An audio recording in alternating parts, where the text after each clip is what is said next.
Bismillahirrahmanirrahim. Assalamu alaikum. Welcome again to this new series on some important theorems and corollaries from calculus.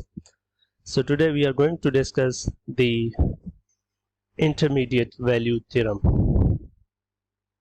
Intermediate value theorem.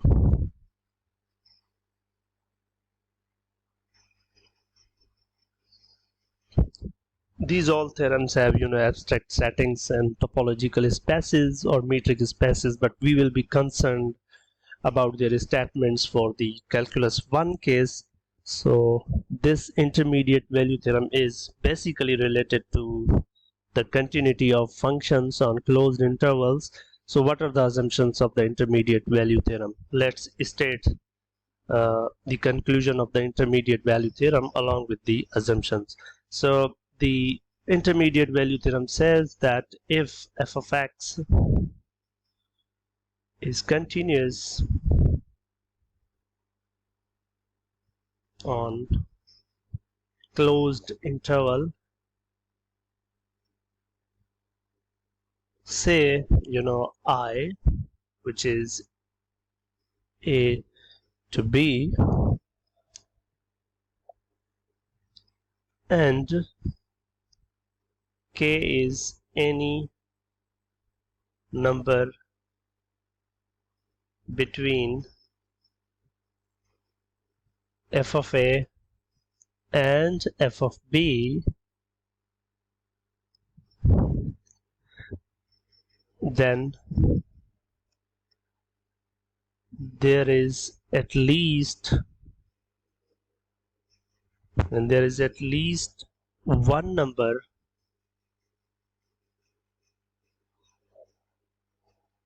c in the interval a to b such that f of c is equal to k. Okay, so this might seem lengthy statement to you, but that's very easy and nice statements. Let's understand it graphically. So let's understand it. So it says that suppose you have a function f that is continuous on a closed interval. Let me make a closed interval. Let's say this is a and this is b. So this is a closed interval on real line. So you have a function which is continuous here. Let's sketch this way the function. So it says that if f of x is continuous on closed interval, this interval, and k is any number between f of a and f of b. So let me first set what is f of a. So this is my f of a, and where is my f of b? So like this is my f of b.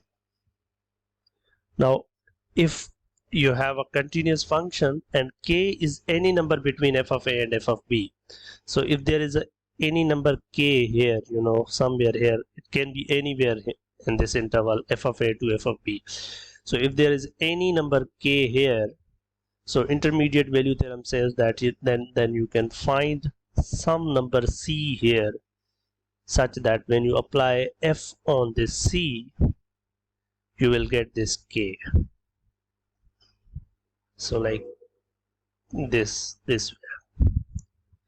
or this graph can be made in this way also. Let me make another version. So okay, so let's make it here.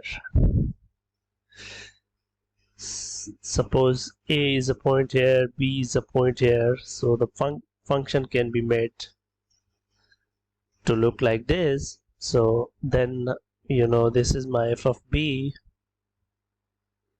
and this is my f of a. This is now if there is any number k here,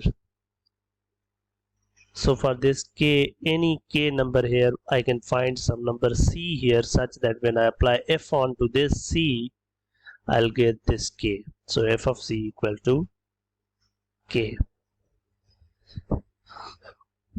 The Assumptions must be satisfied. The continuity assumption is very important, because if continuity is violated, then you can have a situation where you cannot find the C. Let me show you a situation. For example, you have an interval a to b and you have a function which is not continuous. Let's say this way.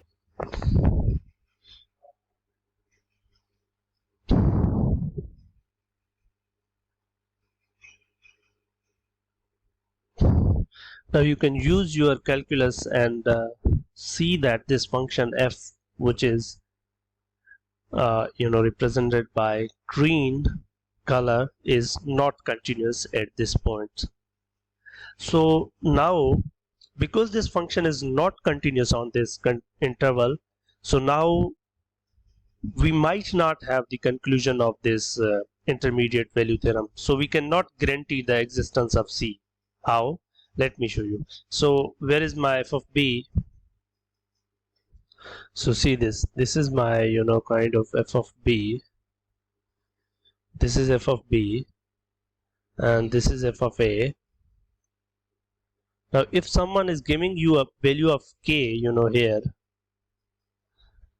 this is between f of a and f of b, but for this I can't find any value which may I can't find C for this, which may make this equal to k.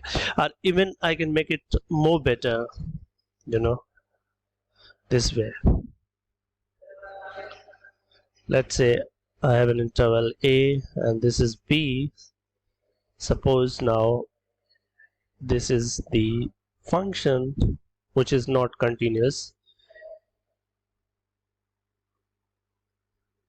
Now you can see that. Now if you see what is f of b, so this is my f of b here. Where is f of a? This is f of a. Now I can give any value between f of a and f of b. Let's say this is the value k. Now for this k you can't find any c, which is mapped. I can't find c such that f of c is equal to k for this function which I have plotted. So continuity is very important. You must have continuity. If continuity is violated, you can't guarantee. In that case, you can have, for example, if k is picked here, then you can find c. If k is picked here, you might find c. But if k is picked here, you can't find c. So if your function is not continuous, then you can't guarantee this. But if f is continuous, then you guarantee the existence of C. So that's all about intermediate value theorem. Why is this important?